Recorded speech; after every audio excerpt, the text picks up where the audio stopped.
Kia ora and welcome to our video blog here down in Parliament again. It's great to have you here with us. And so look, first of all, just a couple of things I want to sort of again reiterate things that we've been doing down here in Parliament. Look, over here you'll see there's this special badge here. Now this was the badge from 1914 to 1918, and it was the insignia badge that was on the berets of the Māori Pioneer Battalion.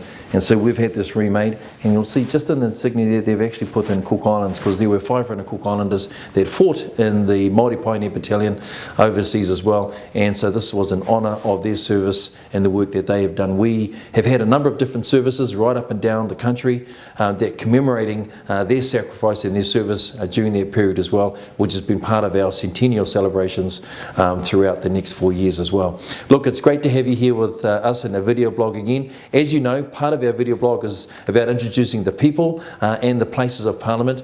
And last week we had Linda, who was up in Copperfields making coffee, and she was a real funny character, hard case. And now we're going to meet one of my new colleagues, Nuk Kurako. So kia ora Nuk, and so we're here in his little whare, his office. So kia ora ana. Alf. Hey. Mi atu kia koe, no Tēnā koe.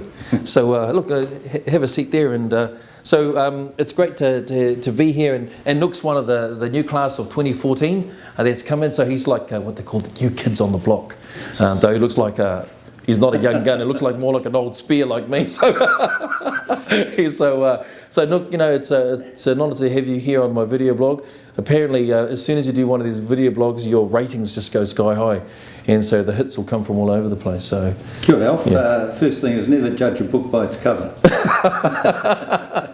And yeah, I need your ratings. That's all right. I need your ratings, bro, because what I see, you know, they've just gone through the roof. That's amazing. That's amazing. Yeah, don't talk to Mark Mitchell about that. He's quite envious. But look, Nook, first of all, just how about you tell us a little bit about so which electorate are you from, and down in the wonderful Te Waipounamu in the south? Kia ora then. Tū Te Hau Nuku Kōrako, or Nuk Kōrako.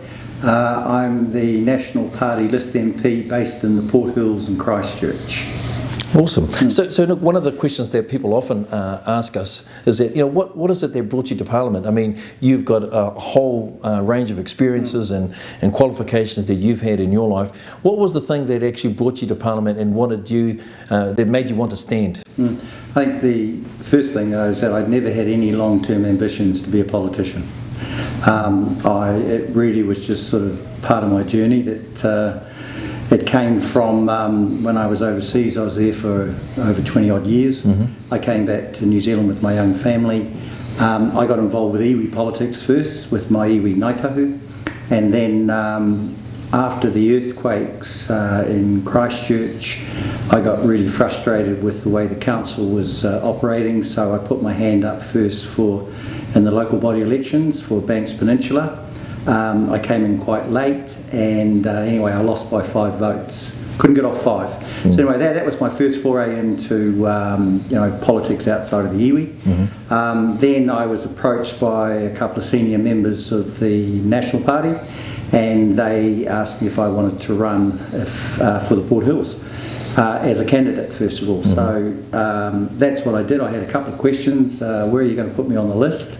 And with the new boundaries, you know, are they going to be favourable to me or not? Mm-hmm. So anyway, it all worked out. Cut a long story short, I became the National Party candidate for the Port Hills in the last general election. We had 100 days from the night that I got appointed as the candidate right through to the election day and election night. Yeah, and you've done very well. I see that the results were quite close, and so as you said, for coming in sort of fairly late into the piece, only 100 days, and yet the results were quite amazing. Yeah, it was interesting when I first came into Parliament. You know, the different sort of discussions with senior politicians from the National Party basically said, look, Nook, how do you feel? And I said, well, to me, a success was actually winning the seat. And they said, look, we knew you'd struggle in some ways because that Labour Party person had been there for over 20 years, so immediate name recognition. The other part was that you only had 100 days, and we think you did really well because you actually cut her party vote in half, so you doubled our party vote. And the other part of it was that they said, look, this is success. The fact is that you're in Parliament, you have got 3 years to get some parliamentary experience, and you've got 3 years to continually lift your profile, in the Port Hills. Yeah. And that's what I'm doing. No, that's fantastic. Look, one of the things that often gets asked of myself and also to Pisita and other MPs, and I imagine for yourself as well, being Māori, is that most people say, well, why national? Because traditionally in some cases we've been more on the left, and yet you've chosen national. Can you tell us what was it about national that you chose to participate and become a Member of Parliament? Well, I mean, when you look at my career in tourism, for instance, I ran my own businesses. I've always been, really interested in the sort of commercial side of businesses. I was really interested in, small to medium businesses. I sat on and I'm still on the Ngaitahu board. So, commercial. But also the other part is that when you go back to our history on my mother's side, people will remember my uncle Ben Couch, a three-termer, Minister of Police, Minister of Māori Affairs. He came from our village at Rapaki. So my mum was national, my dad was really hard out Labour. So, which way was I going to go? But look, when I got back from overseas, I had a business and all that. And when I looked at the values of the National Party, they suited my values. I mean, they were my values. So I can honestly say I've lived and breathed the values of the National Party all my life. And so it was a natural fit. Yep. Sure, you get sort of, in Littleton, for instance, which is really hard out, Labour. Every time I go, I'm a member of the Littleton Working Men's Club. Every time I go there, oh, here comes the Tory. But we can sit down and have a beer, have a good discussion as well. So, look, my dad always taught us how to move, very comfortably between the two worlds of being Māori and non-Māori. But also they taught us how to talk to and work particularly with everyone from all walks of life. Yeah. This place epitomises that. Yeah, no, that's amazing. Look, and just one last question, and there's no pressure on this question, and I think it's a very important question. I've asked all those that I've interviewed right the way through. But so you've only been here for a few while, you've only been here 5 minutes in Parliament, but you've got to see the people and the places, you've seen leadership. So who's the MP that impresses you the most since you've been here?